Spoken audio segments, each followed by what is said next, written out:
Good morning, ladies and gentlemen. Thank you for being here with us today. Welcome to our board briefing. And at this time, Mr. Superintendent, do we have any public comments or presentations? No, ma'am. We will begin by reviewing the agenda items, beginning with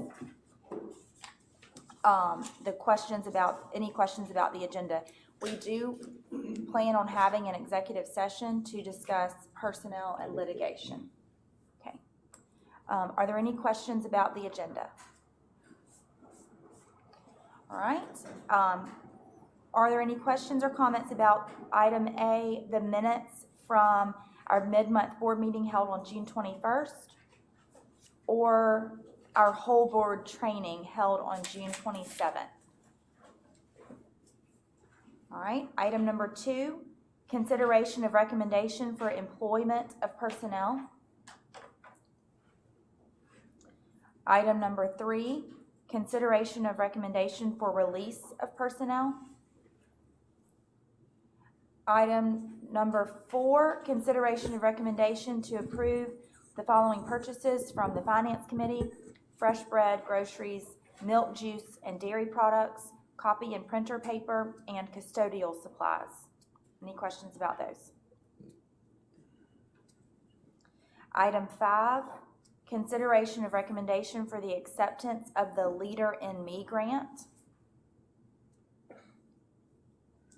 Item number 6, consideration of recommendation to approve the fundraising consent items. And item number 7, consideration of recommendation to adopt the 2024-2025 millage rate resolution. Item 8, our financial report. Madam Chairman. Yes, sir. Did you ask Ms. Dyer if they were say village rates?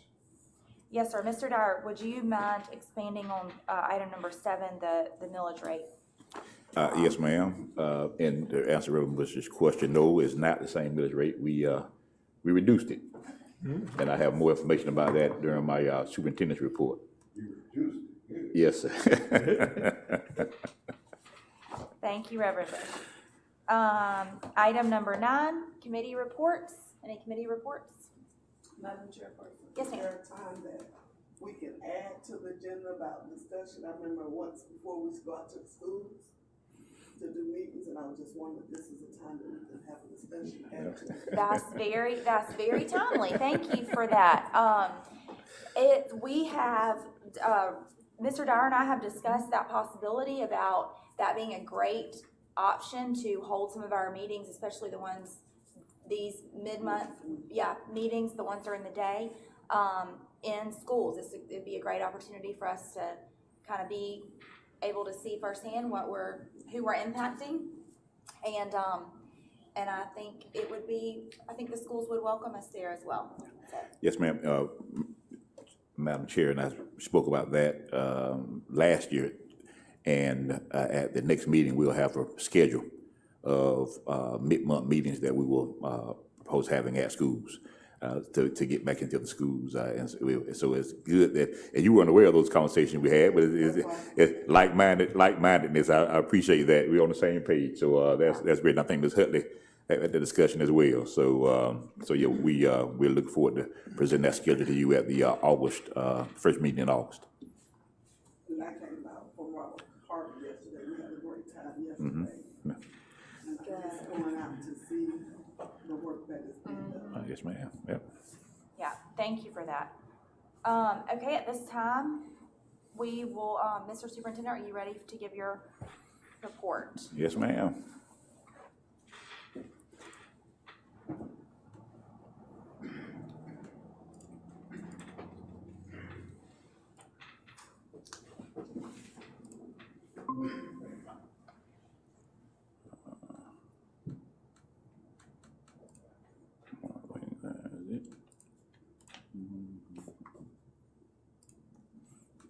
All right. Superintendent's report for July 25th, 2024. This is our agenda, but before I move forward with the agenda, I want to welcome Dr. Michael Finley. He's kind of tall. He's a former basketball player, former athlete. We maybe say that he's chief of staff. He's coming to us from New Haven, Connecticut, by way of Griffin, Georgia. I was born and raised in Griffin, Georgia. Graduated from Georgia State University, and went to Connecticut for school and a career change. And he's coming back close to home. And as you know, that position was converted from the chief strategy officer position, increased some of his duties and responsibilities from the chief strategy officer position to be chief of staff. So he's already hit the ground running, and we look forward to some great things in the next several years. Thank you, sir. All right. Thank you, sir. Welcome aboard. First, we're going to talk about first day of school readiness, as we always do, and lawn care. I spoke with Mr. Fowler as early as this morning, as late as this morning, rather, and we're on target. We've hired several lawn companies from throughout the city because, you know, this is rainy season and growing season, and it's hard to keep up with the grass cutting responsibilities with our limited staff. So we started several years ago contracting lawn care services out at the beginning of the year to make sure that we're ready for open house, first day of school, and we'll continue that for the next several months to make sure that we can stay ahead of the growth in the lawn. Custodial, we're short-staffed, but again, we outsource some needs, and we're on target to have all of our buildings ready for open house on Monday and Tuesday, as well as the first day of school that starts Wednesday. You may remember we also are on target for completion of our furniture replacement. We replaced, I'm looking at my notes here, we started replacing furniture at our schools beginning in the fall with Sherwood Acres Elementary, Lamar Reese, Mary Acres, Northside. We continued during the spring and summer at Lincoln, Alice Coachman, Lake Park, Westtown, Live Oak, Radium Middle, Turner Elementary, Radiant Springs Elementary, and Robert Cross, as well as International Studies into the summer, International Studies, and Robert Harvey with a partial refresh, Westtown Elementary. And we have 2 schools remaining, Albany Middle. Unfortunately, the supplier has some delays in their shipment. So they, instead of coming in this week, they're going to come in Sunday. So we made arrangements with the principal to have open house in the gym, and then we'll have the furniture moved out, the current furniture moved out, new furniture installed Monday, finished by noon on Tuesday. Be ready for the first day of school on Wednesday. It's not what we planned, but we couldn't control the suppliers' travel, transportation delays. But we spoke with the principal and the leadership team at the school, and they're pleased with the alternate plan, and we think we can make that happen. Then South Georgia RAC is also underway. We had some delays getting the information that we needed for the furniture replacement. We received that, and we'll be doing that in September, but we'll schedule it for the weekend, so we won't be disrupting instruction during the school day. So most of our schools that don't have construction planned have gotten there, or who have had recent construction with new furniture, have all gotten their furniture refreshed. So we're looking forward to having a pleasant school year with new furniture, new lockers, and things of that nature to make the learning environment even that much more comfortable. We have about 20, at the last camp we had about 20 teacher vacancies, but I do have some new hires that are proposed that I got just as I was coming down to the meeting, so we won't be addressing those today. But in keeping with past traditions, the board has allowed me to make those administrative hires and be ratified at the next board meeting for those teacher vacancies, non-leader positions. So we're poised to do that, and we think we'll have our classrooms nearly fully staffed by the first day of school, much better than I've looked at some news coverage in the Atlanta school system where you see about hundreds of teacher vacancies in specific school systems, and that's troubling. But it also goes to make the point that we've been making for a while, that the teacher pipeline issue is a critical issue, and I thank this board for being forward-thinking and approving these innovative teacher pipeline enhancements that we're implementing in the Dougherty County school system. So thank you for that. As we go on, our mission is in the Dougherty County school system is to be a destination school system that, in partnership with families and community stakeholders, provides quality educational and social development experiences that empowers graduates to be successful and impactful contributors to society. And our mission, of course, is to meet the academic and non-academic needs of our students with the rigorous and relevant educational experiences that equip them to succeed in life. Our strategic plan, the way forward, centered on rigor, relevance, relationships, and resilience. 5 priority areas are early literacy, academic rigor and relevance, social and emotional wellness, our investment in human capital, and community engagement. And what we'll do, looking at the year ahead in each of these priority areas in early literacy, we're going to continue to letters training as we've done over the last 3 years, and but also we're going to implement the components of the Georgia Early Literacy Act that was passed in the 23 session. And by August 1st, which we're prepared to do, we will have universal screeners in place and dyslexia screeners in place, and we'll start those this fall.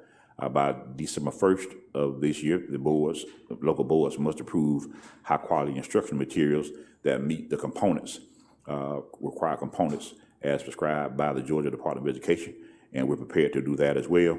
And then by December 15th, 2024, we have to certify to the Georgia Department of Education that our high quality instructional materials meet the requirements of the Georgia Department of Education, and it has to be done by August 1st every year thereafter. We're prepared to do that as well. That process has already started. In terms of our academic rigor and relevance, we're going to continue our focus on Tier 1 instruction, working with our instructional coaches to help support our teachers. We're going to expand our artificial intelligence initiative to provide digital coaches and chat bots specifically related to education in our classrooms to help those teachers who may be new to the profession or who may need some additional coaching. And of course, we've expanded our coaching ranks, but it'll be impossible for a coach to be in every teacher's classroom to help provide support. So these digital coaches that we use through our artificial intelligence resources will certainly help those teachers who need additional support. In terms of our relevance, we're going to expand our Connected to Careers initiative, particularly with Albany Tech, expanding the number of career pathways that are part of that initiative. We're going to continue our partnership with Georgia Power through the Equity Through Education program and the funding. That funding is scheduled to end this December, I think, but we're in the process now of making the case for continued funding, and that seems promising. We'll continue our pathway alignment or realignment and credentialing for our CTA programs. We've had a record number of CTA students who've earned industry recognized credentials. We'll continue to see that momentum moving forward. Our non-traditional programs, as we talked about, we want to have academic rigor and relevance for all students, and some students just for some reason for multiple reasons, don't thrive in a traditional environment. So we're going to expand our dual achievement program with Albany Technical College, where students can take a base set of high school courses and move to Albany Tech and earn TCCs or technical college diplomas and graduate with a high school diploma, as well as those credentials from the technical school, and they'll have a high school diploma from the technical school, technical college rather. And some people in some school systems don't like this program because we end up losing FTE. But our position is if it's good for students, it's good for the community. And so if we lose FTE, that's fine, as long as students gain the credentials they need to be successful contributors to society and make the best life they can for themselves and their families. So we're partnering with Albany Tech on that. As a matter of fact, we had a meeting Monday with the leaders of that program, along with our high school principals and their counselors who are the liaisons with this program, to make sure we do what we can to expand that. We're also going to launch the Discovery High School. We mentioned that before. The state passed last 2 sessions ago a completion school initiative where 7 regions in the state will serve students who for some reason dropped out or on the verge of dropping out. We have a pretty extensive alternative program. Some school systems are not as fortunate, and so the state was put these things in place, these completion school systems in place to help support school systems that don't have the resources to have comprehensive alternative program, and also to enhance the ones that do. And so we are leading the way in Zone 7 in Southwest Georgia RESA, Coastal Plains RESA. This will be, we are the first such school in the state. And the reason they asked us to lead that way is because they model this legislation primarily on our program that we have with Fresh Start. And so they asked us to start that we have. We'll kick off with Discovery High School this fall, in a few days, and we look forward to that. Yes, ma'am. And we have, I think, 8 school systems who've agreed to participate in that, and I think there'll be more. Someone just waiting to see if it works. And so when it does, they'll be joining next year. So it's a great opportunity for students not only in Dougherty County, but throughout our region. We're going to expand the services. We're going to look at a night school or evening school for students who work during the day and can't come to school during the day. So we're going to expand our services, and this school is going to allow us to do that. Bless you. Next priority area, social and emotional wellness. We're going to continue our partnerships with Albany Area Primary Health Care, Aspire Behavioral Health, and Fidelity Healthcare Group. Of course, Albany Area Primary Health Care is for pediatric and adolescent psychiatric services, and the Fidelity Healthcare Group for the mental behavioral health therapy, as well as the screeners, the depression screeners that we have, that we began 2 years ago conducting. Our grants will continue. The school-based mental health grant, I know that was $15 million over 5 years. This will be year 3 because it starts in January. And continuation of our Project Prevent grant, which is character development grant focused on our elementary students.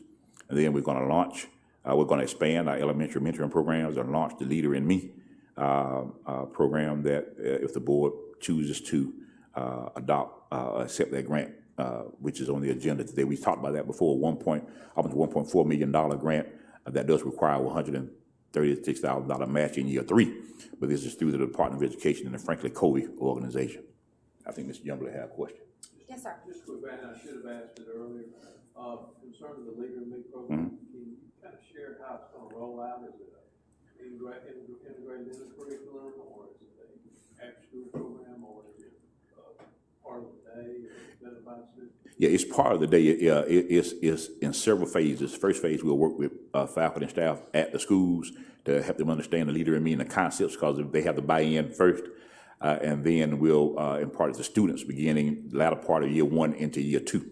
And it'll be expectations in the classroom, but also activities outside the classroom that will provide support for character development and leadership opportunities for our students.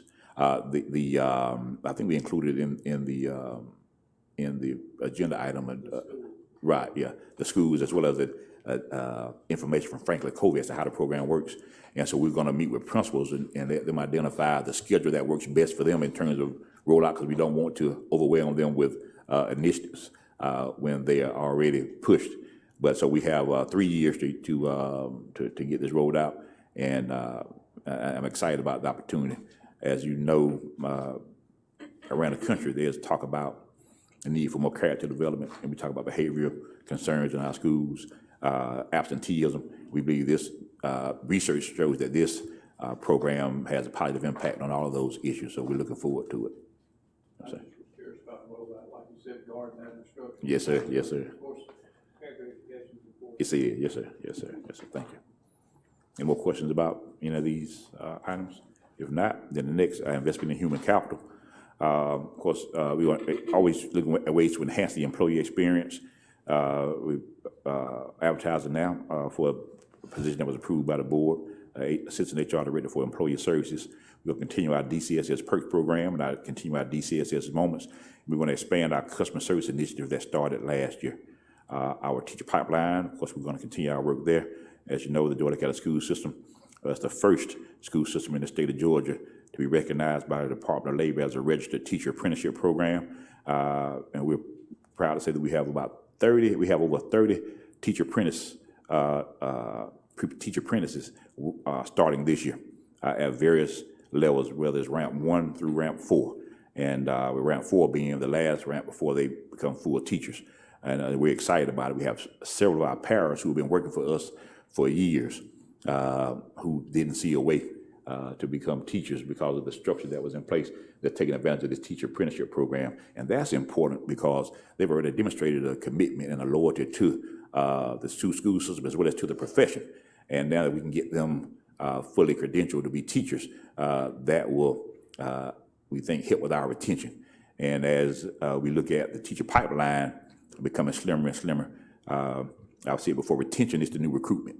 Although there are not as many people available in the teacher pipeline, we can still impact the teacher ranks in a positive way by retaining more of the ones that that enter the profession versus having them leave within 3 to 5 years, which has been happening over the last decade plus. So we're excited about that. We also, as I mentioned earlier, last year, we were exploring housing partnerships to provide housing for teachers, below market rate housing for teachers. We had discussions with the county officials, also had discussions with city officials and some federal officials about funding to supplement this so we can provide less than market rate housing for teachers, looking at first responders and healthcare workers. And so you'll hear more about that as the year develops. Finally, career planning and preparation. Part of our mission is to grow and develop our employees, our leaders, and our professionals. So we continue with our instructional coaches and leadership academies. We also are expanding our micro-credentialing opportunities where our faculty and staff can have online asynchronous sessions that lead to micro-credentials to help them during their career pathways. Madam Yeah. Chair, Yes, ma'am. may I address? Yes. Mr. Dyer, what was the process for informing employees about incentive pay and so forth, step raises? How, did they know that information? I'm pretty sure it's online, but was there some type of memo that went out to let them know? In terms of incentive pay and raises, I mean, the Employees, the typical step rate, the typical step increases. yes. Well, we do step increases every year. We don't make announcements on it. We do step increases every year, so we didn't make an announcement for that. We didn't do the retention incentives this year. That was approved through the fall, and we did that for the fall, but it wasn't approved for the spring. The only other supplemental pay that was approved at the state level for custodians, and that's typically paid in September. I think we got guidance on that. I think this week on the timeline for that. I think it's a September release on that. But and we communicated with custodians on that. But was anything else that anything specific? Or you can ask me afterwards if you want to. Yeah. If somebody has a specific concern, that'd be fine. Just got a couple of calls. Yes, ma'am. Okay. Yeah. All right. Okay. Any more questions? No? All right. And of course, you know, the board approved the $15 minimum wage, so no full-time employee in the Dougherty County School System makes less than $15. We had already said that we want to make sure we kept our minimum wage in the past at 15% above the poverty line, because we didn't want anybody in a full-time employee in the Dougherty County School System working in poverty. And then with this last budget adoption, we increased that to $15, which is well above the range that we had targeted in the past. So thank you again for that on behalf of our employees. When I walk by some of our custodians, head custodians, they're thinking this is going to make a significant impact on being able to recruit people to work in the field. Yes, ma'am. Family community engagement, of course, our Leveled Up program, a workforce development initiative, an empowerment initiative, actually, that we launched a couple of years ago with several partners. I think we're over 100 people who've been credentialed in either as CNA and phlebotomy or through heavy equipment operations through the Leveled Up initiative, and we're empowering families to create a better life for themselves and the parents to create a better life for themselves and their students and their children. So we're excited about that, and we're going to continue that initiative again. That's funded through Georgia Power. And we're going to continue to make the case with them for our Connected to Careers funding, as well as our Leveled Up initiative. And from everything I've heard, that the higher ups in Georgia Power are excited and impressed with the work that we've done here.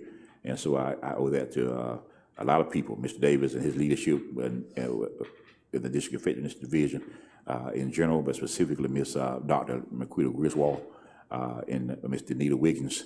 They had that effort up, and it's been a remarkable program and initiative, and it's had a tremendous impact, and we're looking forward to continuing that impact in the years to come. And then the Volunteer Instructional Leadership Learning Academy, we talked last school year about launching this in the fall, and we're on target to do that. We're going to start advertising for the sign up for the class registration for the classes next month, with a launch starting in September. And so we're the tagline, "It takes a village to raise the bar on public education." We're looking forward to inviting members of the village to come in and learn about how the school system works and how they can help support and hold us accountable. And looking ahead, the millage rate, we talked about that, so we'll go through that. And this is the advertisement that will be placed in the paper sometime between now and the next board meeting. Ms. Hatcher will facilitate that with our Department of Community Relations. And that's kind of small, but I anticipated a question about the millage rate. And so that's the history over the last 20 plus years or 25 years of millage rates by the Dougherty County school system. And in summary, the Dougherty County Board of Education has reduced the millage rate for 6 consecutive years, and 7 out of the last 8 years we've reduced the millage rate. So thank you for your stewardship. I'm sure the citizens and taxpayers of Dougherty County appreciate that as well. And also looking ahead, some state and federal law updates. There's been changes to the timelines for student discipline tribunal hearings, which can now be extended beyond 10 days from the start of the suspension by mutual consent, but it can only be extended beyond 15 days if the parent requested and the district agrees.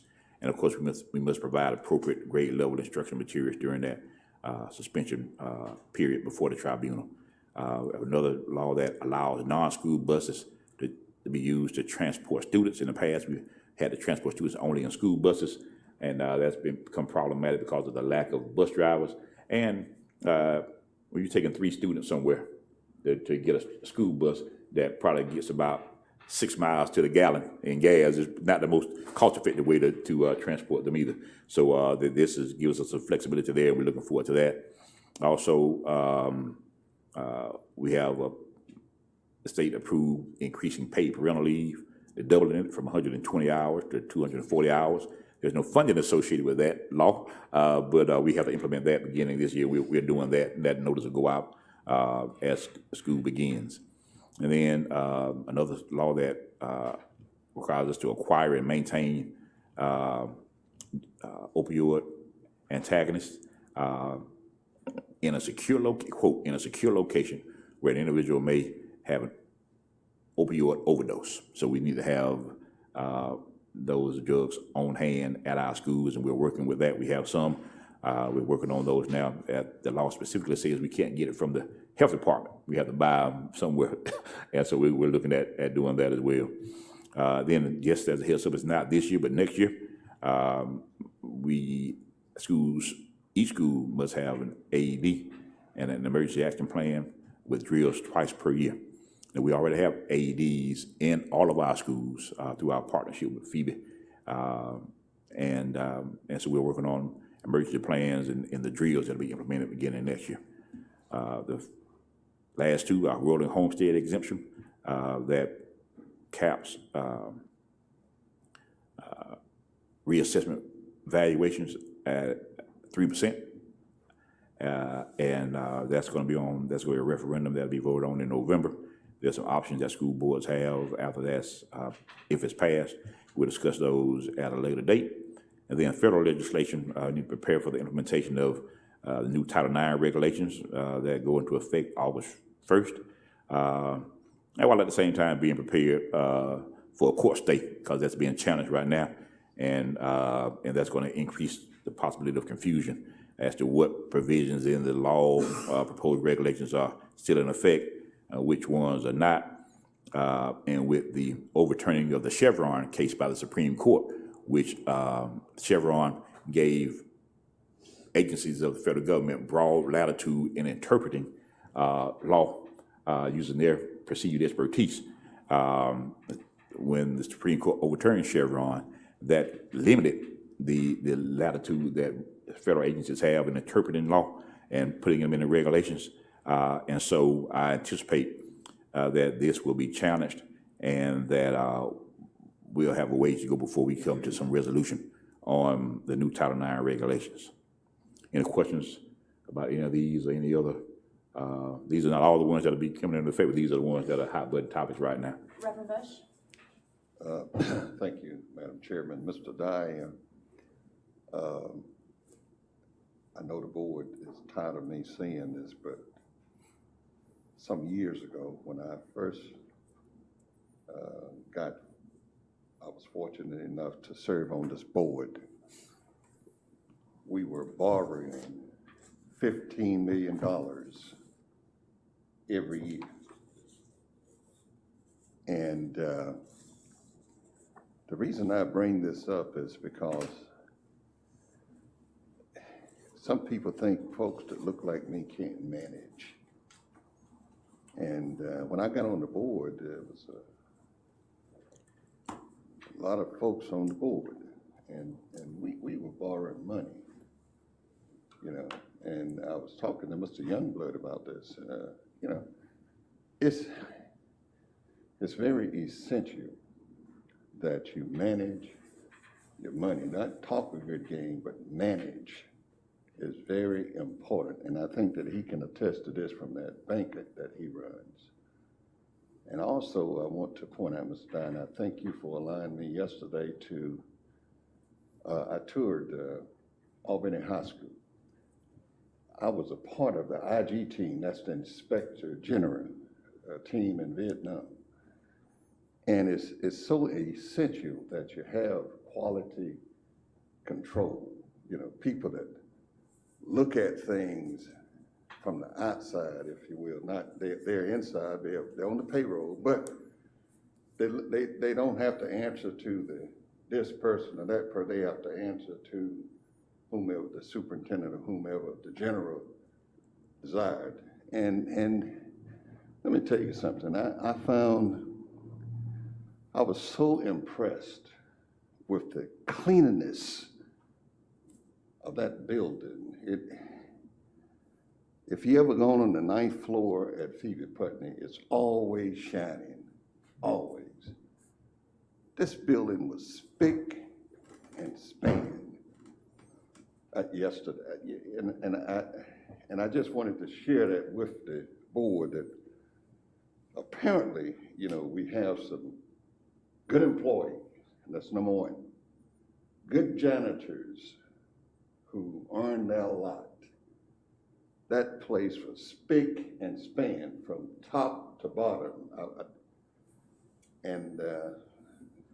I didn't tell them this, but I just wanted you to know that I appreciate the superintendent allowing me to go through that building yesterday.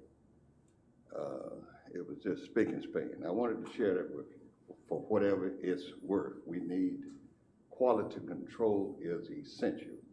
You don't check on yourselves. You have Inspector General to check on you and keep things going, you know.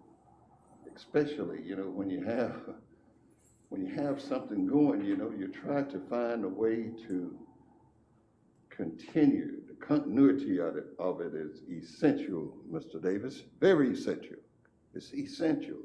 And I want you to know we have some good employees. Thank you. Thank you. Thank you for that word. All right. Any more questions about any of this? If not, we'll go to the next celebrations and announcements.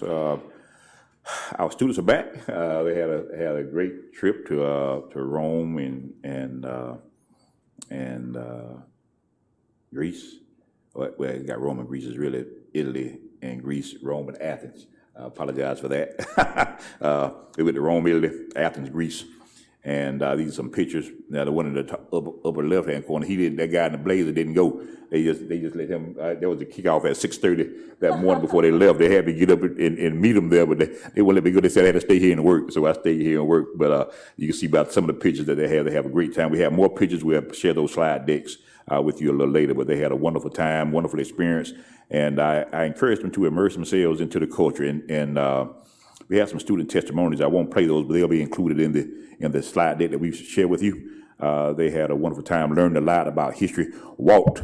One student said to be able to walk on the land that I read about and see the structures that we learned about from elementary school on up. She said it was amazing, and never thought I had an opportunity. And she thanks the school board and the school system for helping them with that opportunity. And so gave me goosebumps because that's what I wanted to do. And my goal is that every student in the Dougherty County school system within the next 5 years graduates with a passport in their hand, and hopefully, if not use it while they're in school, at least be inspired to use it when they graduate. And so that's my goal, because we live in a global society, and we need to know what's out there. And if they see it, it'll help them inspire to it. So that's our goal, and we're looking forward to the next trip. Well, and just to piggyback on that comment, it is not easy to get a passport, and there are a lot of hoops to jump through. So if you can do it with somebody holding your hand through the process, right, you're more likely to have one and more likely to use it. So. And we know some people in Washington that we can call, and they help push it. They help push it through. It doesn't hurt. Right. They have some senators that you can call to help. We'll post their number up there. Expedite that process. You need somebody to test it out for next year, Mr. Youngblood. Yes, ma'am. Yes, ma'am. And happening right now, our Teaching and Learning Conference is going on. It started at 7:30 this morning. They had me out greeting teachers in pairs as they came to Monroe High School to pick up their bags and go to their sessions. And so they've already started, and these are pictures from the field this morning as our teachers were engaged in learning in various content areas and different strategies to help improve instruction and help our students get better. Tomorrow at 9 o'clock, we'll kick off with our traditional back-to-school convocation. It'll be at Auburn State West in the arena, and we're looking forward to a wonderful time. We transitioned from the tailgate this year. We may go back to that later, but we're looking at a more traditional convocation, traditional in a sense, but we have a few wrinkles that we'll probably have that maybe not as traditional as they have been. Yeah, right. And we won't need the fans and the misty cooling fans because we'll be in the air conditioning. So it'll be a great event. I think most of you have already RSVP with Ms. Sanders. If you haven't and you decide you want to go, let Ms. Johnson know, and we'll make arrangements for you to be seated in the board area. Summer graduation is scheduled for Sunday, August 4th at 3 p.m. at the Municipal Auditorium. Of course, not everybody finishes on time, and some of our students who may have just missed it in the spring, we hold graduations for them in the summer, and that's always a lively event, and we're looking forward to celebrating those students and their accomplishments on the afternoon of August 4th at the Auburn Municipal Auditorium. And again, if you would, RSVP with that with Ms. Johnson or Ms. Sanders, and we'll make sure we have your regalia and everything ready for you as we celebrate those students and their accomplishments along with their families. Any questions or comments? If not, then Madam Chair, I don't anticipate any action after the executive session, so if the board would like to move forward with the meeting and do the executive session afterwards, I think that'll be appropriate. Okay. Madam Chair. Yes, ma'am. I have a comment that I'd like to make. Okay, please. Mr. Dyer, I do want to say to you that on yesterday, I had the opportunity to visit, along with others, leaders from our school system, Lincoln, Lake Park, and Robert Harvey Elementary Schools. We had special guests in our school systems yesterday in the person of Dr.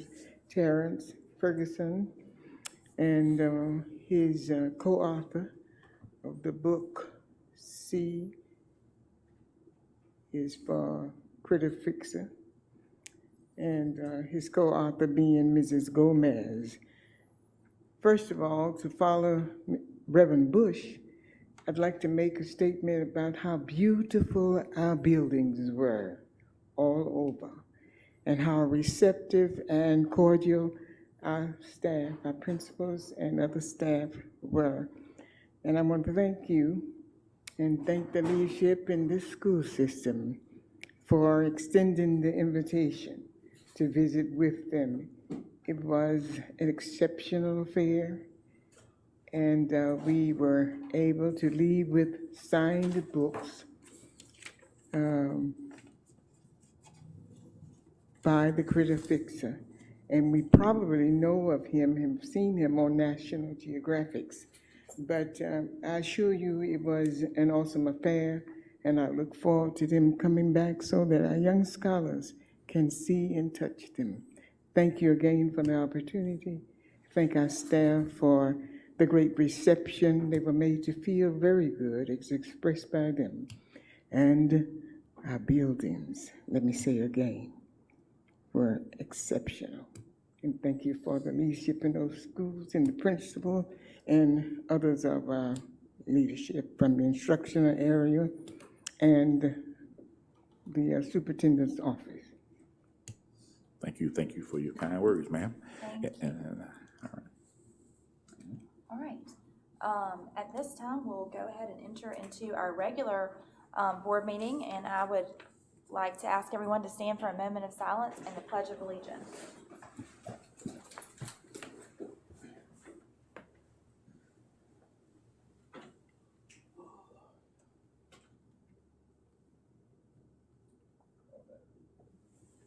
I pledge allegiance to the flag of the United States of America and to the republic for which it stands, one nation, under God, indivisible, with liberty and justice for all.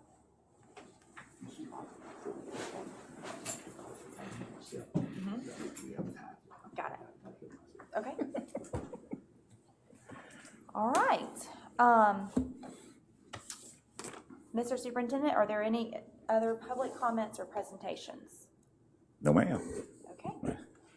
All right, do we, there's a slight change to the agenda. Could I get a motion to adopt the agenda? We're gonna table item number 7, and will not be adopting the millage rate resolution until after it's advertised. So that'll be on the next board meeting agenda. So could I get a motion to adopt the agenda without item number 7? So moved. Second. All in favor? Aye. Any opposed? Okay, the motion passes. Are there any questions or changes to the minutes? If not, I'll entertain a motion to adopt and approve the minutes from the June 21st and June 27th Madam Chair, meetings. Yes, ma'am. so moved. Thank you. Second.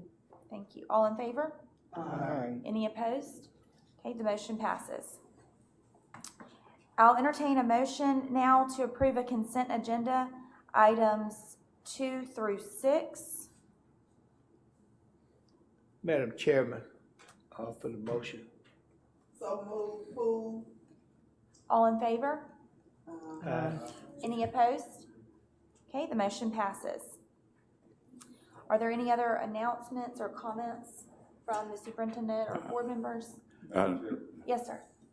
The gentleman that Mr. Dyer introduced from Griffin, Georgia, I remember I was an athlete too, and I thought I was going to play college baseball at FAMU. But little did I know there was a guy from Griffin, Georgia named Renfro. I was vying to be catcher for FAMU. And when I got there, I saw him, I had to run halfway to second base to throw the ball to second base. He could throw it from the squat. And he could hit a ball a mile, and I could only hit one 10 feet.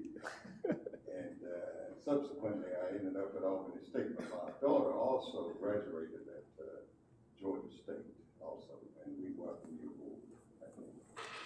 And Mr. Dyer, Yes, ma'am. want to correct that. There's no former athlete, where athletes just put them on our shoe.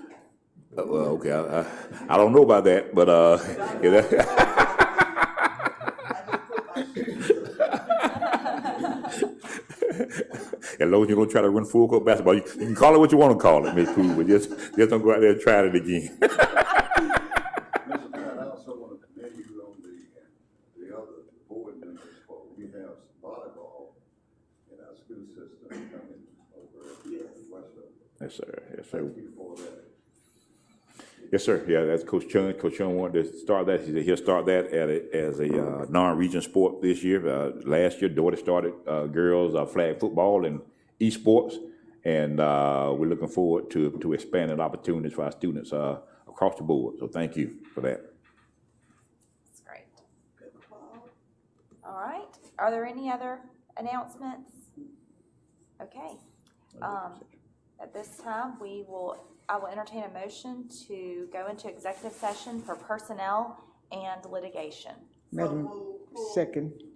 All in favor? Aye. Any opposed? Okay, the motion passes. We are now in executive session. If you please gather your belongings and exit the boardroom.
the back-to-school kickoff tomorrow at 9 o'clock, and hope to see you all there. And if there's nothing further, then I'll entertain a motion. Yes, ma'am. Madam Yes, Chair, I do go have a ahead. question. Just for clarity, is there a certain section that we should park in? Will that section be identified? I know we have passes Yeah, for the it's vehicles. it's the section to the left of the, to the arena.